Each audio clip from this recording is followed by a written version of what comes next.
Dunia pendidikan memang sudah semestinya mampu mempersiapkan peserta didik agar mereka memiliki masa depan yang jauh lebih baik daripada kehidupan orang tua mereka. Melalui pendidikan yang diperolehnya di bangku sekolah, kondisi yang demikian itu alangkah baiknya jika dapat diwujudkan kelak kemudian hari selepas pendidikan formal. Hanya dengan cara itulah dapat dipastikan bahwa peserta didik telah mampu membuat perubahan signifikan yang berkemajuan. Alangkah baiknya jika kemajuan tersebut dalam bentuk pelampauan atas berbagai keterbatasan atau capaian orang tua mereka. Siswa-siswi SMP Negeri 290 Marunda, Jakarta Utara, tempat pengabdian kepada masyarakat ini dilakukan sejak bulan Juni hingga Desember 2020, adalah anak-anak yang tinggal di rumah susun Marunda di pinggir pantai Jakarta Utara. Lingkungan geografis yang dipenuhi dengan air dan lingkungan keluarga yang pada umumnya lemah secara ekonomi menjadi alasan-alasan yang relevan untuk memberikan pendidikan dan pelatihan budidaya lele. Atas dasar itulah, program pengabdian kepada masyarakat di SMP 290 tersebut dilakukan dengan harapan agar program ini dapat menutupi kekurangan yang telah disadari oleh kepala sekolah dan para guru SMP termuda di wilayah Jakarta ini akan pentingnya pemberian pendidikan vokasional yang relevan dengan kondisi alam sekitar kehidupan mereka. Akan tetapi, usia muda agaknya memberikan banyak kendala untuk dapat segera memberikan pendidikan vokasional mengingat situasi kondisi yang dihadapi dan mendesak untuk diatasi. Demi membantu mewujudkan harapan dan obsesi yang terpendam itu, program pengabdian kepada masyarakat ini dilaksanakan di SMP tersebut. Pemilihan akan budidaya ikan lele didasarkan pada beberapa pertimbangan. Pertama, budidaya ikan adalah sesuai dengan lingkungan hidup para siswa. Kedua, sejauh ini selalu ada saja siswa yang terpaksa putus sekolah yang disebabkan oleh tuntutan untuk bekerja demi membantu orang tua mereka mencukupi kebutuhan rumah tangga. Ketiga, waktu pemeliharaan ikan yang sangat singkat, yakni hanya berkisar 45 hari. Jika bibit yang ditebar berukuran 11 hingga 12 cm menjadi pilihan yang tepat. Keempat, ikan lele dikenal memiliki daya tahan hidup yang tinggi di segala kondisi. Kelima, ikan ini dikenal dan dikonsumsi secara luas oleh masyarakat, sehingga budidaya ikan lele tidak meninggalkan persoalan penting dalam hal penjualan secara pasca panen. Keenam, terdapat pihak paguyuban lele di Ciseeng yang siap menyediakan dan mengantar bibit dalam jumlah tak terbatas dan dalam berbagai ukuran, dan bahkan siap membeli kembali budidaya lele kelak kemudian hari. Masuknya program pengabdian kepada masyarakat yang diketuai oleh Dr. Ganang Dwi Kartika dan didanai oleh Pengabdian dan Pemberdayaan Masyarakat Universitas Indonesia atau PPMUI, dengan demikian bermaksud memperjuangkan sebuah misi untuk membantu pihak sekolah agar dapat mewujudkan harapannya guna memberikan pendidikan vokasional yang relevan dan berjangka pendek, sehingga diharapkan mampu membekali para siswa, guru, menghadapi dan menyikapi kehidupan mereka di masa depan yang memberdayakan. Dalam rangka itu, kepada para siswa yang dipilih oleh pihak sekolah telah diberikan pendidikan jarak jauh terkait budidaya lele di tengah masa pandemi COVID-19 tersebut. Untuk melengkapi latihan budidaya lele di halaman belakang sekolah mereka, pihak pengabdi telah memfasilitasi para peserta didik dan guru-guru pendamping untuk melakukan kunjungan ke kampung lele yang terletak di Kampung Babakan, Ciseeng. Pendidikan cerdas dan berkualitas adalah hak bagi seluruh warga DKI Jakarta. SMP Negeri 290 berkomitmen memberikan pelayanan pendidikan yang maksimal kepada seluruh peserta didik sesuai dengan bakat dan minatnya. Tindak lanjut dari upaya tersebut adalah sekolah ingin memberikan pendidikan vokasional kepada para siswa yang nantinya akan sangat berguna sebagai salah satu bekal kemandiriannya. Akan tetapi, untuk mewujudkan misi ini, sekolah memiliki keterbatasan terkait dengan penganggaran dan juga tenaga ahli yang dimilikinya. Untuk itu, sekolah berinisiatif mengajukan permohonan kepada institusi lain. Dalam hal ini, Universitas Indonesia adalah sebagai mitra kami untuk memberikan edukasi vokasional kepada para siswa terkait dengan budidaya ikan lele. Semoga kegiatan ini bisa memberikan bekal keterampilan yang nantinya akan sangat berguna tidak hanya kepada para siswa, tapi juga pada guru dan karyawan di SMP Negeri 290 Jakarta.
Cuma jatuh ke belakang, depanan lu. Majuan. Dah. Ya semua. Waalaikumsalam warahmatullahi wabarakatuh. Yang saya hormati Bapak Kepala Sekolah SMP Negeri 290, Bapak Priyono SPD. Yang saya hormati Bapak Dr. Ganang selaku koordinator kegiatan dari UI. Yang saya hormati beserta Pak Ganang beserta rekan. Yang saya hormati tuan rumah selaku tuan rumah budidaya ikan lele. Baik Bapak Ibu, terima kasih. Alhamdulillah hari ini kita bisa hadir di sini dalam rangka silaturahim beserta kegiatan pembelajaran life skill budidaya ikan lele. Kami mengucapkan terima kasih juga kepada tuan rumah yang sudah beserta Pak Prof. Danang yang sudah memfasilitasi kami, menerima kami di sini dalam rangka pembelajaran kegiatan life skill budidaya ikan lele. Untuk itu, marilah Bapak Ibu dan anak-anakku sekalian, kita buka acara ini dengan membaca basmalah. Bismillahirrahmanirrahim. Baik Bapak Ibu dan anak-anakku, berikutnya adalah sambutan dari Bapak Ganang kepada Pak Dr. Ganang, disilakan. Terima kasih Ibu. Assalamualaikum warahmatullahi wabarakatuh. Senang sekali pagi ini kita bisa berkumpul di sini. Saya dengan Pak RTUK sudah yang ketiga kali Pak ya.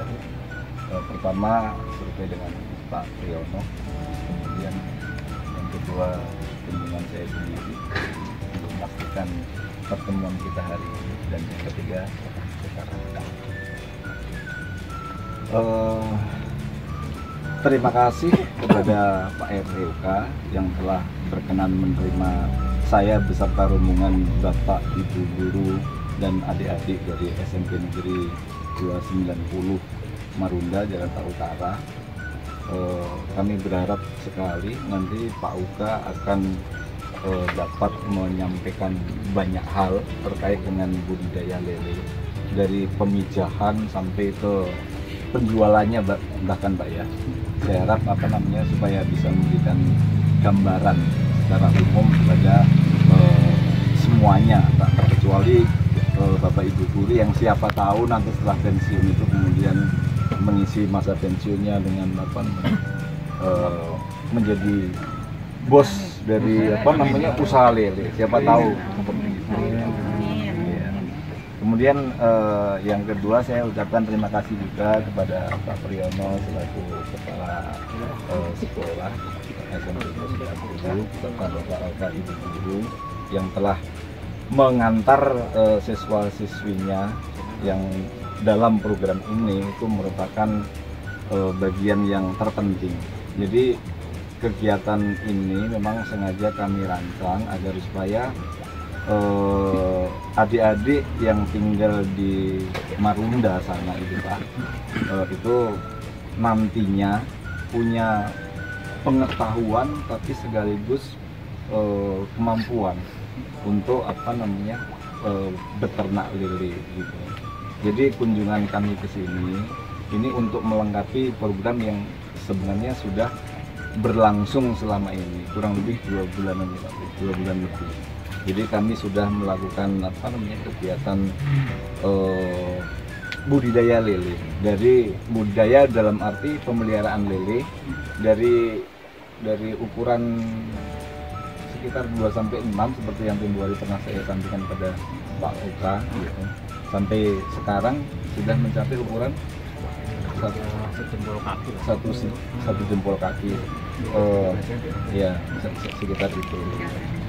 Nah, kemudian dalam rangka itu nanti saya harap setelah Pak Uka itu nanti menyampaikan berbagai hal berkaitan dengan budidaya lele, kemudian termasuk bisnisnya dan sebagainya, saya berharap adik-adik terutama juga bisa memanfaatkan kesempatan pertemuan kita ini dengan Pak Uka untuk mengajukan berbagai pertanyaan yang berkaitan dengan lele. Tentu tak terkecuali dengan bapak-bapak, ibu-ibu agar supaya lebih siap untuk mendampingi anak didiknya di kemudian hari. Saya kira itu saja yang perlu saya sampaikan sebagai ketua pengabdian kepada masyarakat. Terima kasih sekali lagi saya ucapkan kepada Pak Uka dan kepada bapak-bapak, ibu-ibu guru SMP Negeri 290 juga adik-adik. Semoga apa yang kita lakukan hari ini sebagai katakanlah pelengkap kegiatan budidaya lele yang dilakukan di sekolah itu nanti bisa memberikan pemahaman yang cukup utuh lah. Tinggal ke depan bagaimana melakukan secara lebih baik. Itu saja. Terima kasih. Waalaikumsalam warahmatullahi wabarakatuh. Terima kasih Pak Ganang yang sudah memberikan sambutannya. Terima kasih Bu Nita. Assalamualaikum warahmatullahi wabarakatuh. Waalaikumsalam. Yang terhormat Bapak Dr. Danang selaku Ketua selaku penanggung jawab kegiatan pengabdian masyarakat di SMP Negeri 290. Yang terhormat Bapak RTUK selaku praktisi budidaya lele dan juga tuan rumah yang hari ini bersedia menerima kami, kunjungan kami, Bapak Ibu guru, pendamping, dan serta anak-anak sekalian yang Bapak sayangi dan banggakan. Pertama-tama kita panjatkan puji serta syukur kita kehadirat Tuhan Yang Maha Kuasa atas segala rahmat, karunia dan rahmatnya, di mana pada hari ini kita dalam keadaan sehat walafiat dan kita bisa berkunjung di Ciseeng, daerah Bogor, Bang. Dengan harapan kita akan mendapatkan ilmu yang bermanfaat terkait dengan budidaya lele. Sebelumnya kami memperkenalkan diri sekolah kami, itu SMP yang paling muda, Pak, di wilayah Jakarta. Itu SMP yang paling muda, SMP Negeri 290. Iya, Marunda. Kami berdiri di bulan Mei 2018, jadi baru sekitar 2 tahun sudah mempunyai. Kemudian jumlah nomornya saat ini ada 14 kelas. Murid-muridnya ya ada sekitar 487 siswa. Ini perwakilan dari anak-anak kami. Sebenarnya sih pengennya banyak, tapi karena kondisinya juga jauh dan juga masih PSBB transisi, ya kami nggak bisa bawa banyak-banyak. Kenapa kami mengajukan proposal ke UI terkait dengan budidaya ikan dan budidaya ikan lele? Karena sekolah kami di pinggir laut, Pak. Di pinggir laut, sehingga kami berpikir ada apa namanya semacam keterkaitan lah antara warga Marunda dengan pantai, berarti kan dekat sama ikan.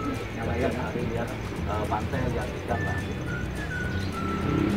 Ke depan, mudah-mudahan anak-anak kami atau kami sendiri itu termotivasi untuk terjun menggeluti budidaya ikan, terutama mungkin budidaya ikan lele yang hari ini akan kita pelajari bersama. Kemudian kami ucapkan terima kasih kepada Pak Uka. Mudah-mudahan nanti bisa membeberkan semua pengalaman dan ilmunya terkait dengan budidaya lele ini, dari pembibitan mungkin sampai pembesaran seperti apa, bahkan sampai nanti penjualannya seperti apa, supaya nanti kami punya wawasan yang utuh dari kata Pak dosen seperti itu. Itu aja. Mohon maaf bila kedatangan kami merepotkan Pak RTUK, tapi yang jelas kami bermaksud untuk menimba ilmu, Pak, di sini. Mudah-mudahan kami mendapatkan ilmu yang tadi bermanfaat untuk anak-anak kami dan juga untuk kami sendiri nanti ke depannya. Lebih kurangnya itu. Terima kasih. Assalamualaikum warahmatullahi wabarakatuh. Waalaikumsalam warahmatullahi wabarakatuh. Kepala sekolah yang sudah memberikan sambutannya. Berikutnya kita Alhamdulillah, puji bersyukur kita panjatkan kepada Allah Subhanahu wa taala. Selawat dan salam dan berlimpah curahkan kepada kita, kepada kita ini kami besar Muhammad sallallahu alaihi wasallam. Atas nama yang saya hormati Bapak dosen, Bapak kepala sekolah, Bapak guru, Bapak ibu guru yang dari Marunda, juga adik-adik semuanya, alhamdulillah ya pada pagi ini bisa berkumpul di sini. Ya saya sangat senang sekali. Tapi sekaligus juga saya mohon maaf yang sebesar-besarnya karena tempatnya yang serba ala kadarnya di sini gitu. Jadi sekali lagi saya mohon itu maaf yang sebesar-besarnya. Jadi langsung saja, ya nama saya Bapak Tukar Sukatma, ya saya lahir di asli sini, Desa Babakan, Kecamatan Ciseeng, Kabupaten Bogor. Saya sudah di ikan kurang lebih ya belum lama dengan ke Bapak dosen, ya kurang lebih ada kali 25 tahun ya Pak. Ada kali 25 tahun lah gitu, kurang lebih lah gitu. Pak Soeharto gitu ya. Ya udah banyak dukanya lah gitu ya di ikan gitu. Alhamdulillah ikan lele jumbo ini udah berjalan kurang lebih 30 tahunan lah gitu ya, 25-30 tahunan. Jadi ibarat jalan memang nggak ada macet, nggak ada kayak jalan tol aja, dia mah dari mulai pembibitan sampai penjualan pun berjalan mantap lah gitu, lancar gitu. Dari penjualan bibit, dari penjualan daging, alhamdulillah tidak ada kendala kecuali ikan-ikan tertentu seperti ikan patin, gurame, bawal itu masih ada kendala. Apa kendalanya? Dia nunggu, kan ikan lama. Kalau ikan daging itu panennya bisa 1 tahun, gurame 1 tahun, nila 1 tahun. Kalau patin kan, kalau lele cuman kalau empang terpal, empang kolam terpal atau kolam coran gitu ya, dari mulai ukuran 11 di sini biasanya kalau menanam kalau untuk pedaging dari ukuran 11-12 cm gitu. Itu kalau di kolam lumpur cuma 45 hari panen. Kalau di kolam terpal itu bisa 2 bulan gitu, karena mungkin itu nggak ada penyerapan dan lain sebagainya gitu. Kalau di kolam lumpur kan ada banyak makanan tambahan seperti jentik, ada plankton, ada kutu air, ada cacing, itu kan jadi katalis, cacing plankton gitu. Sementara kalau di kolam terpal kan nggak ada makanan lainnya selain yang kita suplai tiap hari pagi sore, jadi lambat gitu. Perbedaannya bisa 1 bulan lah perbedaannya. Kalau perbedaannya dengan di kolam sama di kolam lumpur gitu, perbedaan 1 bulan ke panen. Padahal misalkan sama-sama menanamnya dari 11-12 cm gitu. 12 itu sejempol. Sejempol ini telunjuk lah Bu gitu. Telunjuk nanti ada Panjangnya gitu Pak? Ya? Panjangnya. Nah, sebelah itu udah ukuran kalau mau pedaging itu ukuran yang sini yang rame itu yang ukuran paket itu di sini di 11-12 cm. Kalau 78 itu terlalu lama, 3 bulan gitu. Nah untuk kita bicara apa dari mana dulu ya Pak? Apa dari bibit dulu kali ya? Dari awal. Tadi itu kan udah dilihat ya, nanti kita lihat punya spesifikasi induknya, induk yang betina dan jantan gitu. Nah, masalah telur juga ada 2 macam. Ada telur yang kuning muda, ada yang kuning tua gitu. Kalau kita milih telur gitu, tergantung tempat ininya nih tempatnya. Kalau airnya, kalau tempat indukannya airnya jalan gitu ya, airnya jalan, nggak bisa ini masuk ini keluar gitu. Itu kalau dia kuningnya tua gitu. Kalau hijau pun tua. Tapi kalau airnya begini ini sembarang aja nih ya kan, ini kolam air nggak jalan nih, airnya gitu. Jadi ini dia harus nunggu kuning. Kalau benar-benar kuning baru itu telur itu tua gitu. Beda dengan air yang ngalir gitu. Kalau itu di masa itu nyata. Terus udah gitu kita kalau ngelihat tadi pertama, kalau untuk cowoknya kita harus ngelihat bodinya dulu gitu. Bodi ikan gitu ya. Kalau bodi ikan pertama satu dari kelaminnya, ada kelamin, kalau kelaminnya emang harus agak panjang lah gitu kelaminnya ini. Terus warna kelamin itu harus seperti air beras, putih. Kalau kita dibalikin gitu kelaminnya ini warnanya kayak air beras, itu ukuran bagus. Nah tapi kalau kita lihat kelaminnya berwarna merah atau biru itu jangan dipakai. Itu dia udah nggak ada hormonnya gitu. Walaupun kita belah juga udah nggak ada hormon, paling ada timbang alak aja, timbang aja gitu. Jadi udah jangan dipakai. Mau jadi seandainya dipaksa dikawinin pun keluar telur, tapi nantinya kalau telurnya putih busuk gitu, karena nggak ada ini apa? Nggak ada pembuahan gitu. Jadi cara milih bibitnya pertama cara milih induk dilihat dari pertama bodinya, kedua perut kelaminnya, untuk perut jantan gitu. Yang ketiga baru kita pegang ininya nih, punduknya. Kalau buat cowok ini masih cowok nih ya, kalau kita dipegang punduknya dia langsung bangun siripnya, itu pertanda bagus.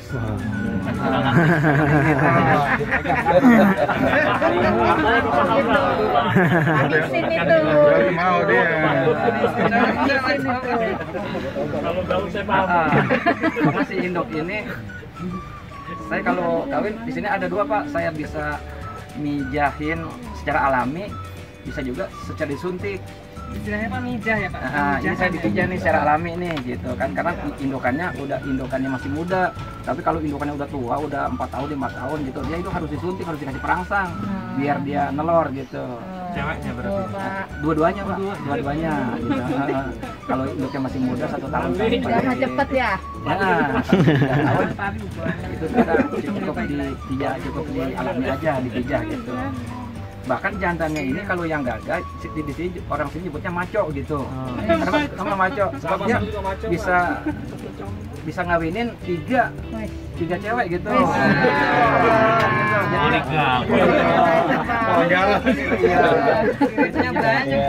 Bahkan kalau cowoknya yang lemah malah kejar-kejar sama ceweknya. Mau kawin gitu. Jadi kan ini secara gambaran gini, ini maaf ya Bu, ini kan misalkan cewek nih. Ini kalau dia mau di kamar kawin tuh di itu kan, ini saya lagi semalam habis ngawinin nih gitu. Alhamdulillah nih semua jadi semua dunia Pak.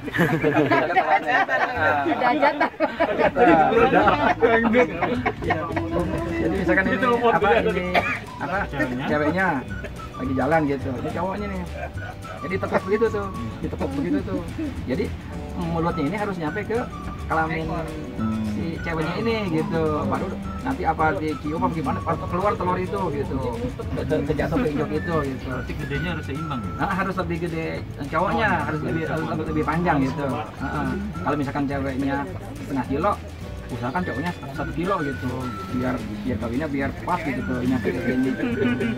Tapi kalau dia nggak mau, malah dikejar-kejar nih sampai pada ini apa bundas gitu, digigitin sama ceweknya. Lecet ya Pak ya? Iya lecet, cowoknya nggak mau kawin.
Telur tuh cara gitu cara ngelihatnya gitu.